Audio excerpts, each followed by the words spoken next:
Power armor, giant weapons, monsters, and giant monsters. Kaiju No.8 is releasing in a bit over 2 months, and the hype is real. And if you aren't hyped, time to wake up, bitch, get up.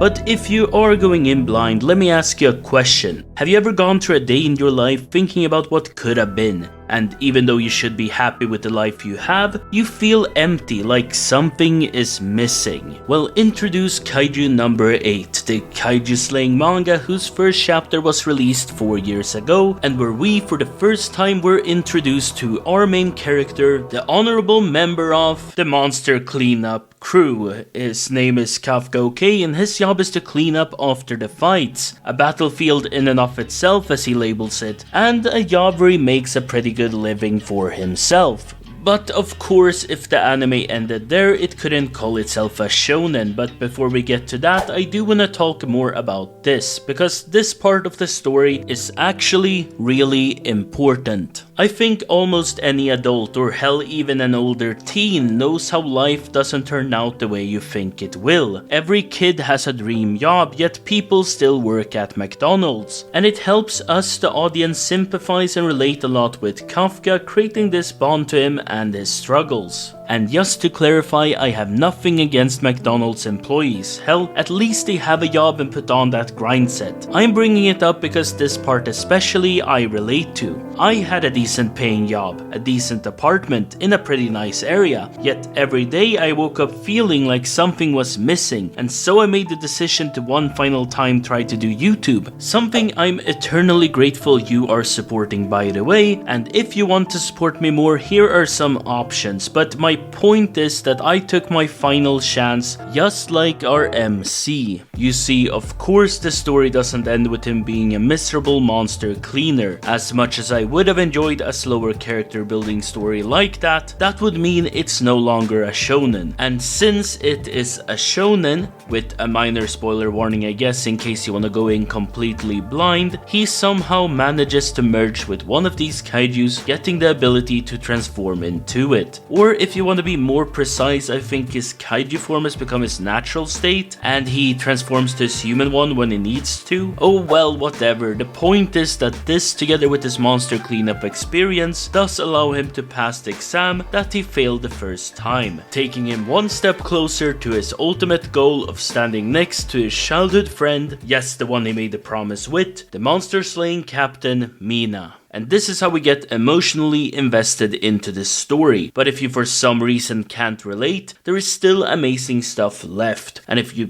do relate, I guess that's a bonus, hey. Because let's geek out about the world for a second. There are plenty of different monsters in this world. Some are generic Godzilla-like monsters, some are mushroom monsters that upon death spread an army of small monsters, and well, I could talk about more of them, but I don't want to spoil too much. The point is that the monsters are unique and don't ever get repetitive, and all these special monsters, after being dismembered and cleaned up, yes, the thing Kafka was doing in the beginning. Talk about tying stuff together and creating a deeper understanding of the world, right?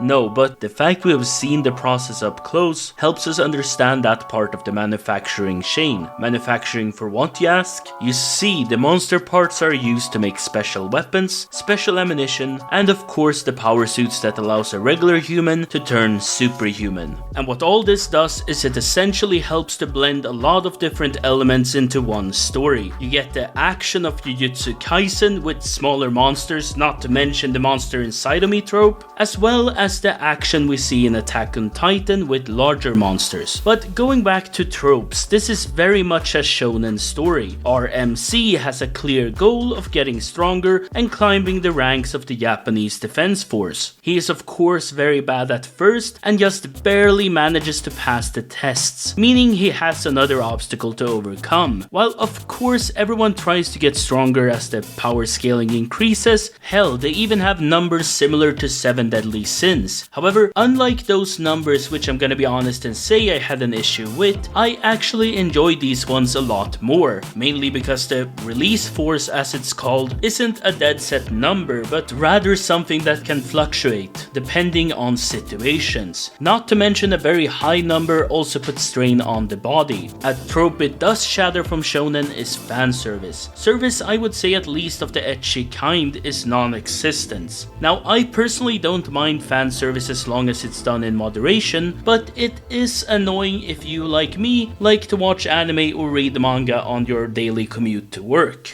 Other than that, the manga is filled with comedy and even made me laugh out loud a few times. You can really see that there's gone a lot of love into this one, and as long as the anime gives it the same, this will be a blast. Let's just hope it treats its CGI well, something you can find out more about here. With that said, take care, bye!